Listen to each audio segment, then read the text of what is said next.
Hey everyone! Welcome back to the deep codes behind Britain's rise. This is the podcast where we don't just tell stories, we decode the system behind the story. We break down power plays, the institutions, and the overlooked turning points, the stuff that actually shaped Britain into a global force. Today's episode, How Britain Locked Power in a Cage. And here's the real question. When did Britain finally say goodbye to revolution? The answer? It starts in a place you'd never expect, with an invasion that looked more like a welcome parade. Let's dive in. We're talking about the Glorious Revolution, the moment when Britain brought in a foreign king to replace its own without a war. Wait, they invited someone to invade them? Like, hey, could you overthrow our king, please? That's exactly what happened. In 1688, the English elite asked William of Orange, ruler of the Netherlands, to land with an army. He said yes and soon became King of England. That's wild, and nobody fought back? Barely. It was so peaceful that a century later, people started calling it the Glorious Revolution. Not at the time. That label came later, like a retroactive PR stunt. Guess quiet coup didn't sound sexy enough. Apparently not. But what made it glorious wasn't the calm. It was what changed underneath. This wasn't just a swap of monarchs. It was a shift in how power worked. Where the Civil War failed to build lasting limits, this revolution succeeded. So the monarchy stayed, but got leashed. Exactly. For the first time, the crown was locked inside a structure of law. From this moment on, Britain started moving away from revolution as a tool. What does that even mean? No more revolutions? It means power struggles stopped being settled by violence. Instead, they moved into courts, laws, institutions, systems that everyone agreed to play by. Yeah, because revolutions change who's in charge fast, but rebuilding the mess, that takes decades. Right. Real stability doesn't come from replacing bad rulers. It comes from building a system that no ruler can wreck, no matter how bad they are. So the king's personal vibe didn't run the country anymore? Exactly. His mood, his health, even a sudden death, none of that could plunge the country into chaos. That was a huge break from the norm. In Russia, Persia, China, the entire system rose and fell with just one man. That's autocracy. One person, total power, no safety net. But Britain started building guardrails. Yes, it wasn't perfect, but the foundations were there. Limited monarchy, legal restraints, peaceful transitions. Meanwhile, France, Russia, China, how many revolutions did they go through? Too many. Civil wars, regime collapses, endless resets. That's the price of not locking power inside a system. And that contrast, that's what makes the Glorious Revolution stand out. Incredible. But didn't you say this almost didn't happen? That's the twist. For all its elegance, the Glorious Revolution was a near miss. To understand just how close it came to failure, we need to rewind the clock. Let's go back to England, right before the storm hit.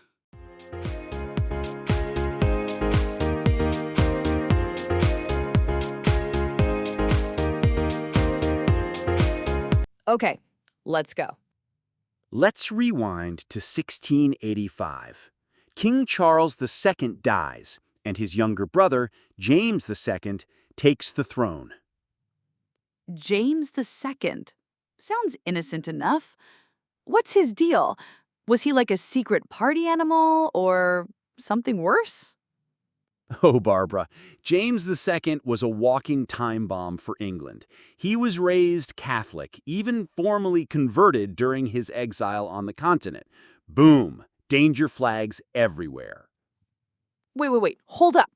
A Catholic king in Protestant England? Seriously?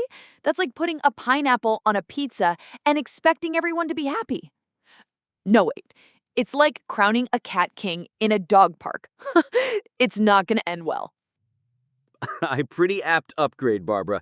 And not only was he Catholic, he clearly hadn't learned a single lesson from his father, Charles I, who lost his head over Parliament, or his brother, Charles II, who spent years battling them. James II was eager to expand royal power, and, more critically, he wanted to restore Catholicism's status in England. So he had a two-part master plan. More power for himself, and bring back the old church. That sounds like a recipe for disaster, honestly. Given what we know about English history, this feels like he's poking a sleeping dragon. Exactly, because in Britain, the Protestant Church of England wasn't just a religion, it was the bedrock of national identity, cemented after a century of religious reforms and bloody conflicts. To the elite and the people, the Protestant state church was a non-negotiable bottom line. Catholic influence? No comeback. Period. Why was it such a red line? Was it just religious beef or something deeper, like a full-on national identity crisis? Much deeper. Think of it this way. Catholicism was seen as a foreign power. Back in the reigns of Henry VIII and Elizabeth I, the Catholic Church was basically controlled by the Pope in Rome. So many English people believed that Catholics' real loyalty lay with the Pope, not with the English king. Basically, Catholicism was like Rome's Wi-Fi signal, and the English were like, nope, we're on our own network now. That wasn't just religion. That was about national sovereignty. Gosh, so like a fifth column? People feared they'd side with an outside power? Almost like spies. Precisely. There was also a real geopolitical threat. Catholic forces were often allied with powerful Catholic nations on the continent, like Spain and France. In wars like the Anglo-Spanish War, there was a serious fear. What if English Catholics joined foreign invaders? That would overthrow the whole government from the inside. Wow. So Protestantism wasn't just faith, it was a national shield. Blocking Catholic restoration was literally protecting the country itself. That's intense. That's right. James II trying to restore Catholicism was like playing with fire. He didn't just cross the political red line demanding limits on monarchy, he challenged the deepest religious identity of the English people. Two bottom lines, one king, massive crisis incoming. Okay, so double bottom line crossed. Crisis brewing. So did Britain explode the next day? Like swords out, heads rolling? Actually, no. Here's the twist, not immediately. Wait, what? After all that, they just chilled out? Because the memory of the English Civil War 40 years earlier and the iron rule of Oliver Cromwell had left deep scars. Nobody wanted to relive that level of bloodshed and trauma, so most people thought, let's just ride this out. Ride this out? How? He's Catholic. He wants more power. What was the master plan? Just hope for the best? This feels less like politics and more like a royal reality show. Their reasoning was practical. James II was already 52 years old when he took the throne, basically old by their standards. And more importantly, he had no sons, only two daughters, and both were devout Protestants. Aha! So the thinking was just wait for the old guy to kick the bucket, then a nice Protestant queen takes over, boom, problem solved. They were literally betting England's future on the guy dying soon. Exactly. At least that would preserve the national church. As for royal power, people believed Parliament and the law would slowly check him, like giving the president lifetime power but hoping Congress just ignores him till he retires. So on the surface, no big deal. They thought they had it all figured out, just play the waiting game, smooth sailing, right? Precisely. But the truth, as always, was far more complicated. And that smooth sailing? It was about to hit an iceberg.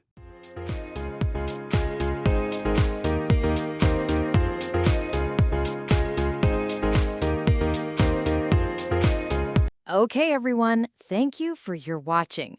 So, we left off with the English essentially saying, let's just ride this out.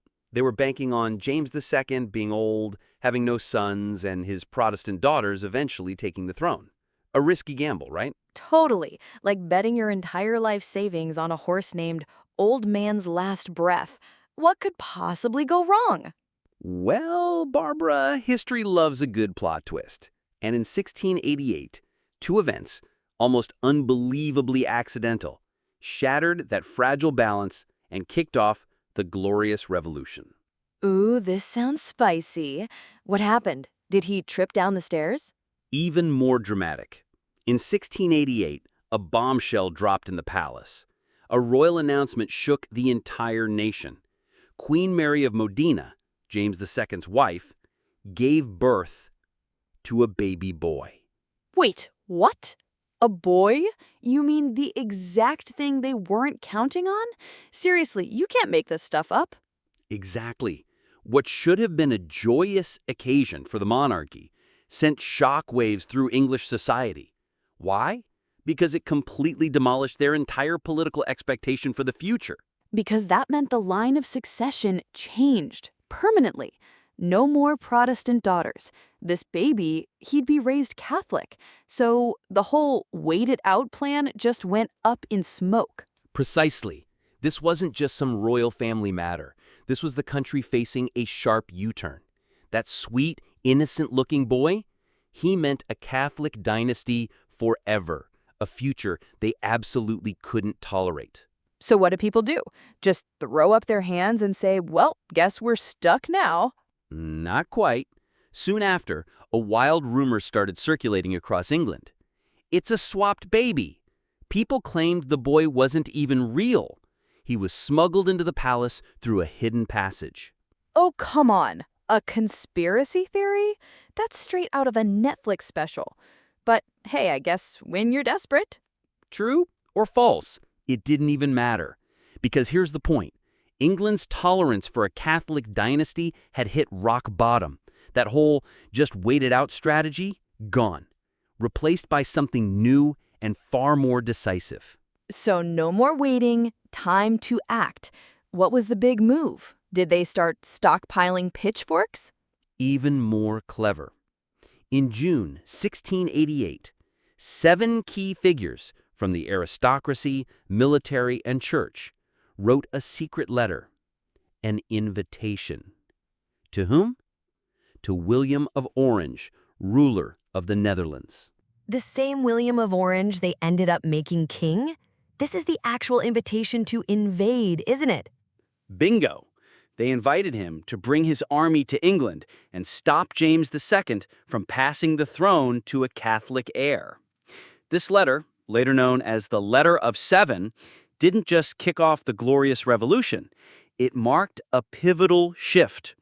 British politics moved from passive waiting to active intervention, from reluctant retreat to boldly defending their institutions. And that brings us to the climax of the Glorious Revolution in 1688. James II's own daughter, Mary, and her husband, William, essentially forced the issue and took the throne from old James. Whoa, sounds like a total family drama, right? Dad gets kicked out of the head of the house role by his daughter and son-in-law? On the surface, yes, it looks like a family squabble. But this was absolutely not a simple family dispute. Underlying it was the profound commitment of English society to their core principles of religion, power, and the rule of law. So it wasn't just personal beef. It was about the big picture. Exactly. Throughout his reign, James II had tried to restore Catholic rule, directly challenging both the Protestant state church and the parliamentary system. He had crossed the nation's most fundamental political and religious bottom lines. Trust in him from the nobility, the army, the church, and even common people was virtually non-existent. So Mary and William weren't just seen as power-hungry relatives. They were seen as the saviors of the system. Precisely. They weren't seizing power out of personal ambition. They were invited. They came representing Parliament and the Church, there to defend the nation's institutions and its religious order. Their ascension to the throne signified the ultimate constraint on royal power by Parliament. It also formally declared Britain's entry into the constitutional era. And I bet there's a famous saying for this, right? There is. As the widely circulated saying goes, on the surface, it's a family affair. In reality, it's a grand national drama.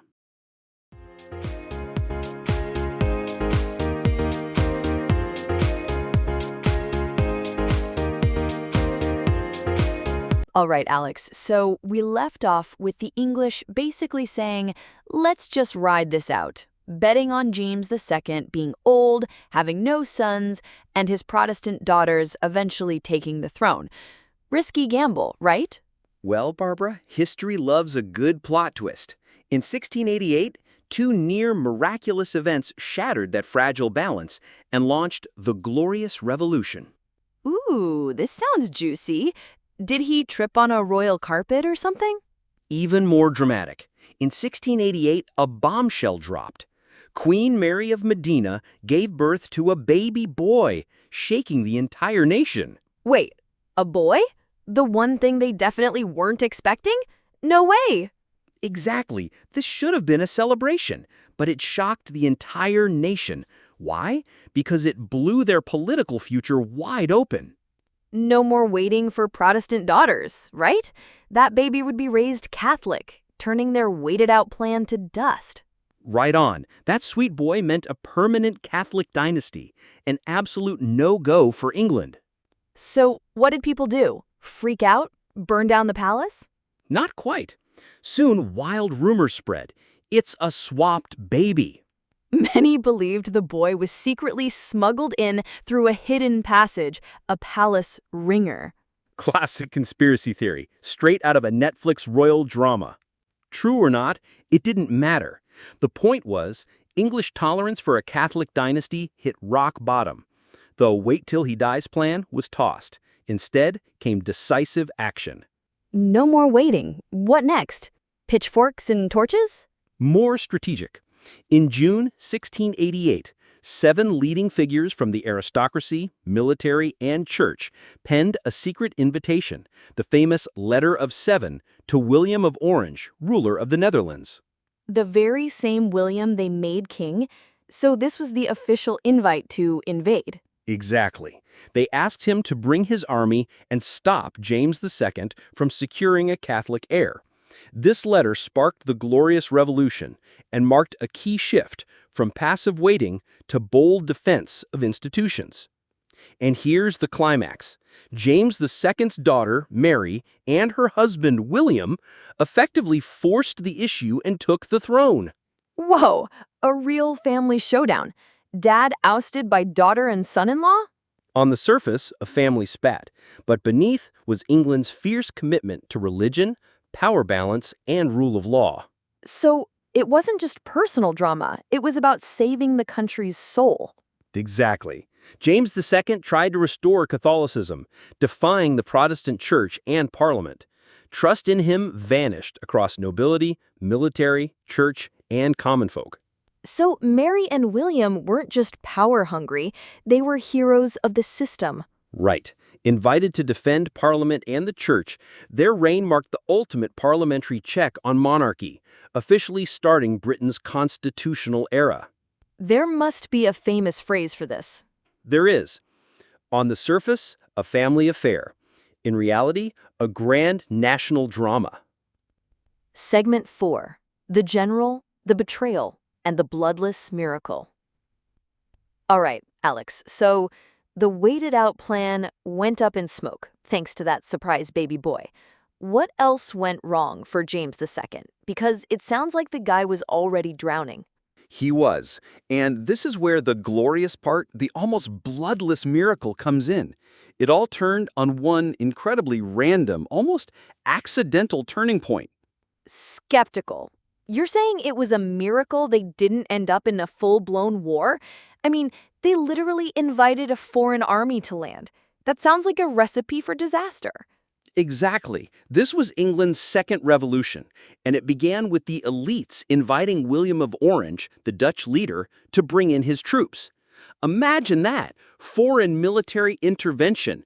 The British army could have fought back. If they had, we'd be talking about a long, bloody civil war, and history would have taken a completely different path. So, what stopped it? Did James suddenly grow a conscience? Not quite. At the most critical moment, James made two absolutely colossal blunders.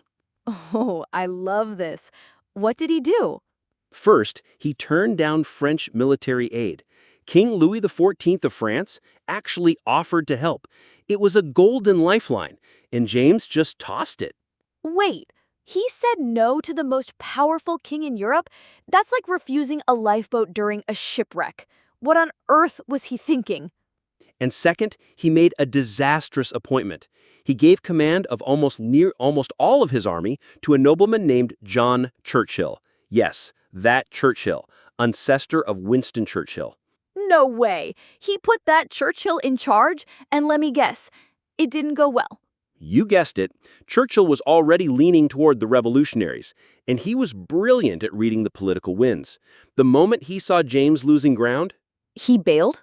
right there on the battlefield, he defected, took his forces, and welcomed William instead. With his top general and most of the army gone, James completely lost the military. He had no choice but to flee. That's insane. So William just walked into London? No war, no chaos, because one guy switched sides? That's exactly what happened. William entered London almost without resistance. He and his wife Mary took the throne together. So yeah, that single defection, right at the right time, changed everything. You know, Alex, this glorious revolution, this supposedly foundational moment, was held together by a string of lucky accidents. Is that normal in history? It almost feels too random. Great question. And honestly, it's not strange at all. Contingency, or as we'd say in Chinese, 偶然性, is one of history's secret weapons. It's the unpredictable variable that can flip the script in an instant. So, a single surprise, a small moment, can change the entire course of history? Like butterfly effect. Exactly. Whether it's an empire or a single life, the same rule applies. The Glorious Revolution is a perfect case. A few unpredictable moments, seized or squandered, completely rerouted England's destiny, from potential civil war to stable constitutional monarchy.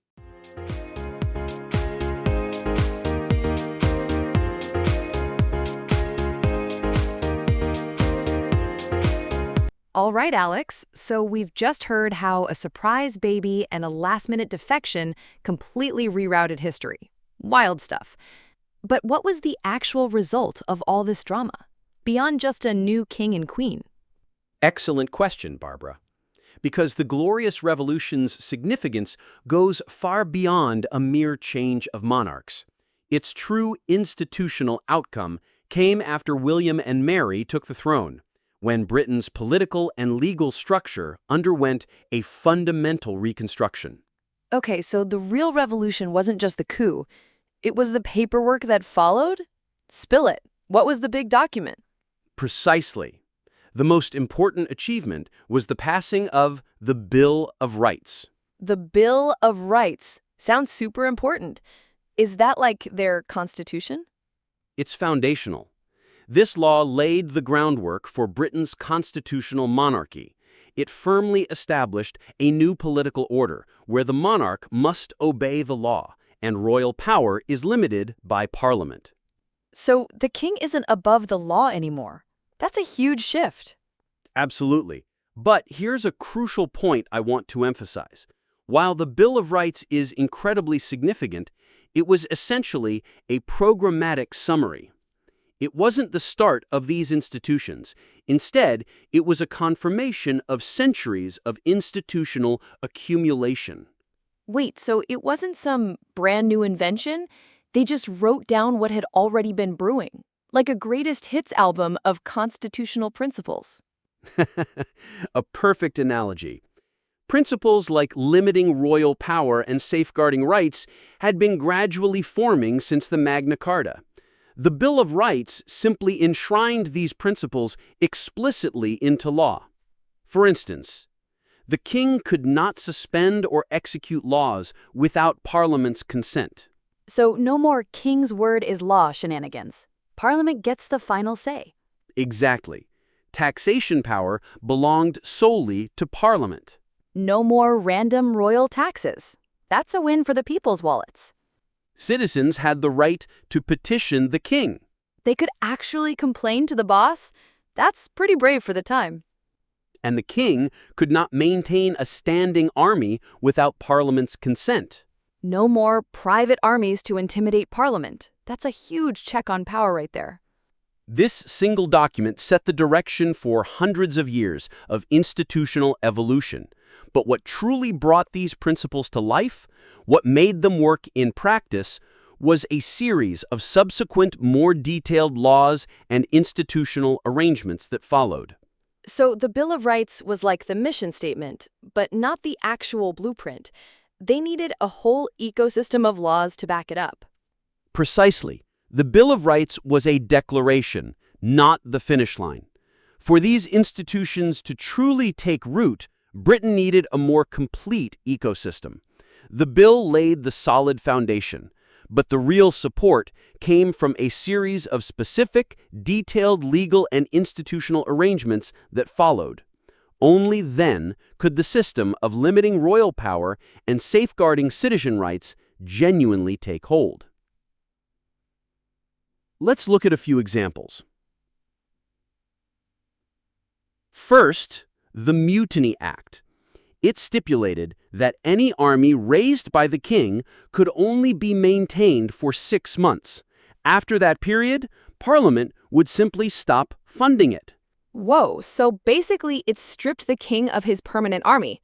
No more using military muscle to storm-arm Parliament. That's clever. Next, the Triennial Act. This law mandated that a parliament term could last no longer than 3 years, after which a new election had to be held. So Parliament became self-starting, self-renewing. The king couldn't just dissolve it or ignore it for years. That's like giving Parliament its own independent clock. Then, the Treason Act. This meticulously defined the scope of treason, clearly outlining what constituted treasonous behavior. So the king couldn't just yell treason and get rid of anyone he didn't like anymore? The law, not the king's mood, decided who was a traitor.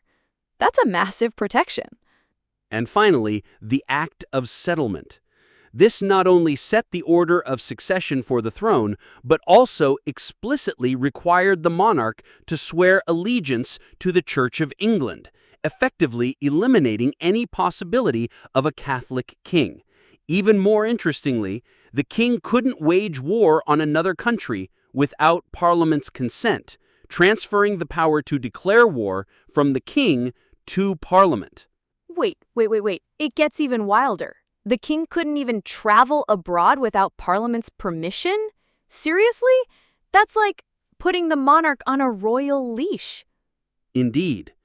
Through these specific and practical laws, the king's power was significantly curtailed, firmly controlled by institutions and law.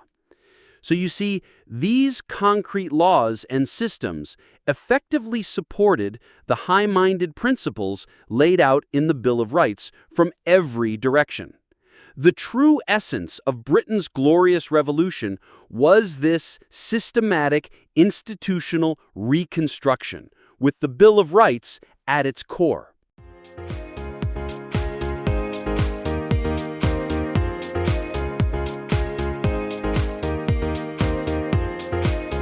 All right, Alex. So we've just unpacked how Britain caged the king with the Bill of Rights and all those brilliant follow-up laws.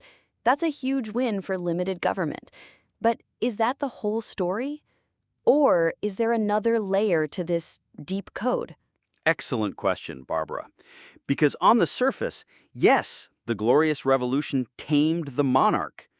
But dig deeper, and it unlocked a far more systemic, a more profound institutional logic.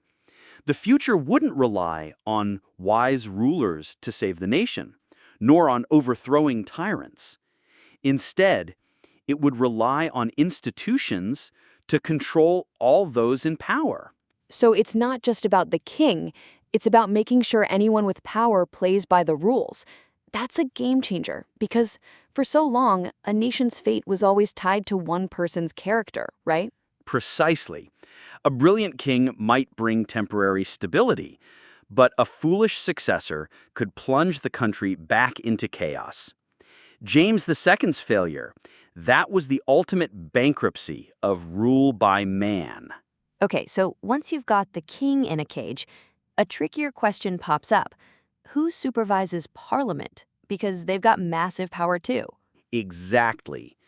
Parliament itself wields immense power, and without institutional constraints, it could easily slide into corruption, cronyism, or monopoly. This wasn't just paranoia. History offered countless precedents. Britain truly achieved its farewell to revolution precisely because of centuries of institutional domestication of Parliament itself. So, a system to tame the system. What were the big moves there? This institutional ecosystem primarily rested on four crucial pillars. First, the establishment of the party system.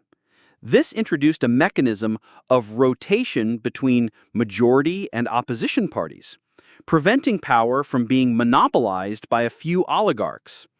In this party competition, power finally began to face real checks and balances. Ah, so it's like a built-in opposition.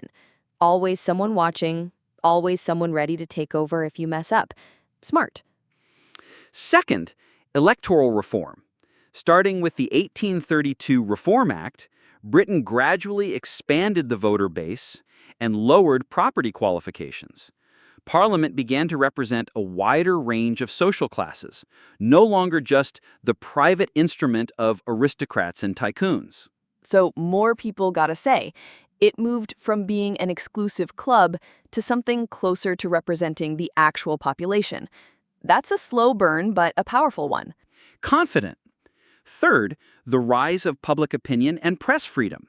A free media emerged, and public opinion became a new supervisory force. Parliamentary actions were now exposed to public criticism and scrutiny. Like the ultimate transparency filter. No more backroom deals without someone reporting on it. That's a huge check. And fourth, the establishment of judicial independence. The court's independence grew, especially with the development of higher courts and appeal mechanisms. This meant even parliamentary legislative actions became subject to constitutional principles. So even Parliament couldn't just do whatever it wanted. There were independent judges to say, hold on, that's not right. That's a truly balanced system. Ultimately, this entire institutional framework formed a political structure that was mutually checking, transparently operating, and capable of self-correction. And that, Barbara, is the true root of Britain genuinely saying goodbye to revolution. So, looking back, the Glorious Revolution wasn't just a simple struggle for the throne. It was a profound institutional pivot.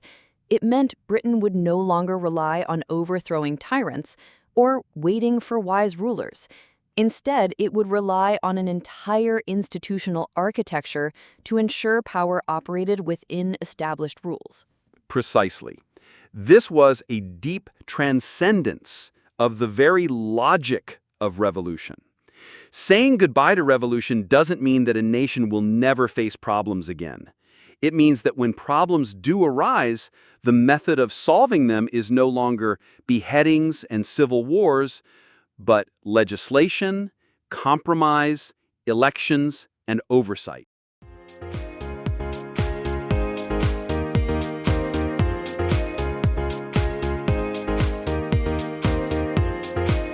Wow, that's a powerful thought to end on. But I feel like there's always one more piece to these deep codes. You're absolutely right, Barbara. The story isn't quite finished. There's one crucial yet often overlooked element we haven't discussed yet: finance. Finance? Like money? How is that the key to institutional success? Because no matter how perfectly a system is designed, it ultimately comes down to the core of real power. Who collects the money, who can spend it, and who approves it. The taxation system, in fact, was the most unassuming yet most profound engine of Britain's institutional evolution. It was the distribution of tax power that truly shifted the balance between the king and parliament, and between the government and the people. Intriguing. So the dry stuff about taxes actually holds the secret? Absolutely. Next time, we'll peel back the layers from this seemingly obscure but utterly central angle of tax to reveal the final piece of Britain's institutional success puzzle. You won't want to miss it. This is where the deep codes really connect the dots. And if you enjoyed today's deep dive, Be sure to follow us, leave a review, and share this show with someone who loves history with a twist. Your support helps us decode more of these fascinating stories. see you next time on The Deep Codes Behind Britain's Rise.